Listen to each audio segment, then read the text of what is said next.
As you mentioned, that collusion case with Eric Reed isn't the only NFL story coming out of the Bay Area, KB. According to Bleacher Report, Jon Gruden is taking control of all front office operations with the Raiders, effectively replacing Reggie McKenzie as GM. Our Oakland insider Scott Reese thinks it's just the price of doing business with Gruden. Obviously, Mark Davis has coveted Gruden for years. He got his man, but in order for him to get his man, he essentially had to give Gruden what he wanted, which ostensibly was not only the coaching reins, but also either some, most, or all of player control going forward. It remains to be seen what degree, but it's pretty clear that this is Jon Gruden's show from here on in. All right, we're joined now by our guy, Dave Ross, host of Inside the League, to talk more about Gruden and the Raiders.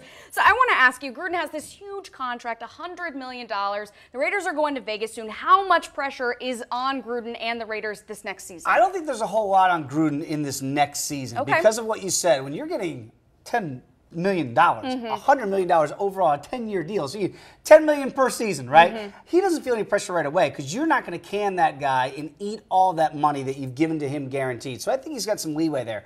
But I think when he says, I want to take over everything, I want to be in charge of everything, I want to run this ship like I did at the draft, and now not only is the coach, eventually that will mount on him. So I'll give him like 2 years, a good 2-year window, but I've seen this firsthand in Washington, D.C. with a couple of older coaches that have come back to the game. I covered Joe Gibbs, and I covered Mike Shanahan, and the question started to be asked, is the game passing them by, right? Whoa. And ultimately, those guys were ushered out of Washington, D.C. I think the same could be said of Gruden in a couple years. Right. Initially, it'll be okay. But after about 2 years, if they don't see the product on the field, they'll say, wait, this guy's running our front office, and he's our head coach, and we're paying him how much? We got to see some results if you don't get him in the first 2 years. I don't think it's ever a good sign when the coach says he wants to throw the game back to 1998. That's not a good sign, but I want to know, how much does the Vegas move factor into any of this? That'll be interesting because if something really goes awry in the first couple of years before they get to Vegas, maybe they go, let's do a fresh start and get a new face of our organization when we go to Vegas. But I can't see that happening. I think Jon Gruden is going to be with this team when they make that transition to Vegas. I think Mark Davis hired him to be the steward towards Vegas. My concern, though, is that he is taking Jeff Fisher, Jon Gruden from 1998 and trying to make it work in 2018. It's not gonna happen. Some of the moves he's made as the new GM,